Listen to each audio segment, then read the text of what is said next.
안녕하세요. 오늘은 우리가 평소에 너무 당연하게 생각해서 오히려 잊고 지내기 쉬운 감사에 대해 좀 깊이 들어가 보려고 합니다. 시편 136편을 길잡이 삼아서요. 자, 본격 정의로 시작하기 전에 여러분 스스로에게 한번 질문을 던져보세요. 나는 감사합니다라는 말을 얼마나 자주 할까 하고요. 하루에 몇 번, 아니 일주일에 몇 번이나 진심을 담아서 고맙습니다라고 말하시나요? 아마 잠시 후에 보실 한 실험 결과를 보면 꽤 충격받으실지도 몰라요. 네, 바로 0입니다. 숫자 0이요. 이게 뭐냐면 미국 ABC 방송국에서 실험을 안 했대요. 사람들 100명한테 그냥 문을 열어주는 아주 작은 친절을 베풀어 본 거죠. 그런데 결과가 어땠을까요? 놀랍게도요, 단 한 명도 고맙습니다라고 말하지 않았다는 거예요. 정말 좀 충격적이죠? 그리고 그날 밤 ABC 뉴스 헤드라인에 바로 이 문구가 떴다고 합니다. 감사할 줄 모르고 요구만 하는 세대. 어떠세요? 이 문장 하나가 우리가 오늘 이야기하려는 핵심, 그러니까 현대사회가 겪고 있는 이 감사의 결핍 문제를 아주 그냥 정확하게 짚어내는 것 같지 않나요? 좋습니다. 그럼 이 문제를 좀 더 깊이 파고들어 보기 위해서요. 오늘 다룰 5가지 핵심 포인트를 먼저 짚어볼게요. 첫째, 감사의 결핍. 둘째, 그 진정한 뿌리인 헤세드. 셋째, 태도와 선택으로서의 감사. 넷째, 균형의 문제. 그리고 마지막으로 감사의 정점인 선행 감사. 이렇게 5가지를 차례대로 살펴보겠습니다. 자, 그럼 첫 번째 주제부터 시작해 볼까요? 바로 감사의 결핍입니다. 방금 봤던 그 실험 결과처럼요, 이게 그냥 몇몇 사람의 문제가 아니라 어쩌면 우리 시대 전체가 마주한 좀 더 큰 문제일 수 있다는 거죠. 그러면 이 감사 결핍 문제, 도대체 해답이 뭘까요? 우리가 살펴볼 자료에서는요, 그 실마리를 바로 시편 136편에서 찾고 있어요. 이 시편이 별명이 감사장일 정도거든요. 여기서 말하는 핵심은 이거예요. 우리가 감사할 이유를 나 자신이나 주변 환경 같은 엉뚱한 데서 찾고 있다는 거죠. 진짜 감사의 근원은 전혀 다른 곳에 있다고 말합니다.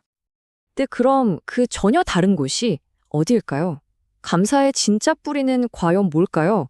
이제 두 번째 주제로 넘어가서 모든 감사의 근원이 되는 핵심 개념을 한번 살펴보겠습니다.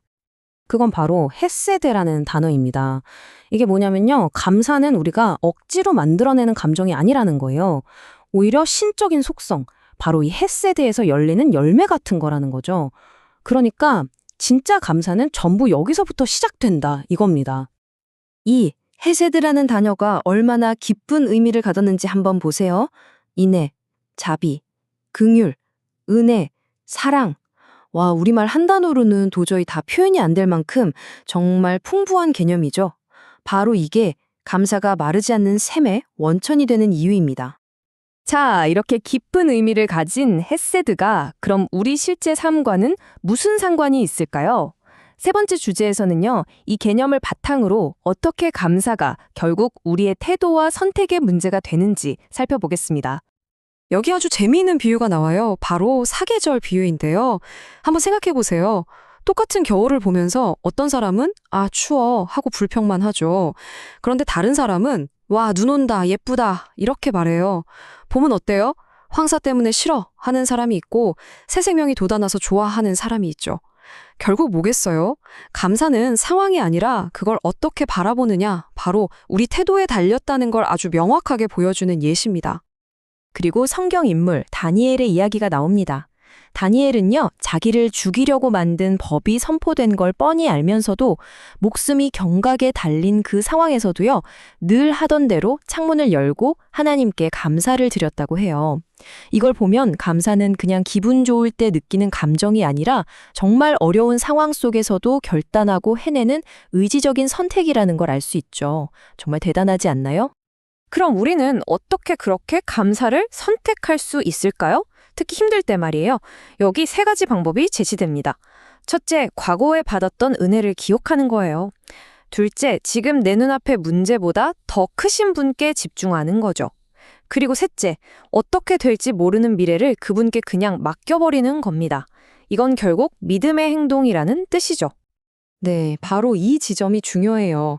감사가 그냥 현실은 무시하고 다 잘 될 거야 하는 맹목적인 긍정이 아니라는 겁니다. 오히려 우리 삶을 바라보는 시각의 균형을 맞추는 지혜에 가깝다는 거죠. 자, 네 번째 주제로 넘어가 보겠습니다. 이 표를 한번 보세요. 우리가 보통 어떨 때 감사하나요? 뭐 주식이 2배로 올랐다거나, 뭔가 큰 시험에 합격했다거나, 이런 큰 일에만 감사하기 쉽죠. 하지만 정말 중요한 건 균형이에요. 그냥 소박하게 한 끼 식사를 하는 것, 물 한 잔 마실 수 있는 것, 계절이 바뀌는 걸 느끼는 것, 이런 아주 작고 사소한 것들에도 감사할 줄 아는 균형 감각이 필요하다는 겁니다. 사실 우리가 이런 걸 너무 당연하게 여기고 살잖아요, 그쵸? 이 문구가 참 아름다운데요. 작은 촛불에 감사하면 달빛을 주시고 달빛에 감사하면 햇빛을 주신다. 이게 무슨 뜻이겠어요? 작은 것에 감사할 줄 아는 마음이 결국 더 큰 감사를 경험하게 하는 문을 열어준다는 거죠. 정말 멋진 표현 같아요. 자, 이제 거의 다 왔습니다. 그렇다면 이 모든 감사의 실천이 도달하는 가장 높은 경지, 그 정점은 과연 뭘까요? 마지막 5번째 주제는요, 가장 어렵지만 또 가장 차원이 높은 형태의 감사에 대한 이야기입니다. 그건 바로 선행 감사라고 부릅니다. 말 그대로 먼저 하는 감사예요. 아직 일어나지도 않은 일, 어쩌면 불가능해 보이는 일에 대해서 믿음으로 미리 감사하는 거죠. 이야말로 감사가 삶의 중심이 된 사람만이 할 수 있는 그야말로 감사의 끝판왕이라고 할 수 있겠습니다. 이 선행 감사의 가장 확실한 예시가 바로 나사로의 무덤 앞에 섰던 예수님의 모습입니다. 한번 상상해 보세요. 사람이 죽은 지 나흘이나 지났어요. 모든 게 끝났다고 생각하는 절망적인 상황이죠. 그런데 거기서 기적을 행하기도 전에, 결과가 나타나기도 전에 먼저 하늘을 향해 들어주셔서 감사합니다 라고 선포하셨다는 거예요. 이게 바로 선행감사가 뭔지 가장 강력하게 보여주는 장면입니다. 그리고 보세요. 아브라함도 욥도 그리고 예수님도 마찬가지였습니다. 가장 절망적인 상황에서 먼저 믿음으로 드렸던 그 감사가 결국에는 가장 놀라운 축복과 기적을 가져오는 통로가 되었다는 걸 알 수 있죠. 결국 오늘 이야기의 핵심은 이 한 문장으로 정리할 수 있겠네요. 감사는 어려운 일입니다. 그러나 그것이 내가 사는 길입니다. 맞아요. 감사는 쉽지 않아요. 어떨 땐 정말 우리 본성을 거슬러야 하는 힘든 일이기도 하죠. 하지만 바로 그 어려운 길이 우리가 진짜 사는 길이라는 겁니다. 자, 오늘 이야기를 마무리하면서 우리 각자에게 이 질문을 던져보고 싶습니다. 우리 삶은 결국 매 순간 선택이잖아요. 불평의 길을 걸으시겠습니까? 아니면 감사의 길을 선택하시겠습니까? 그 선택은 오롯이 여러분의 몫입니다.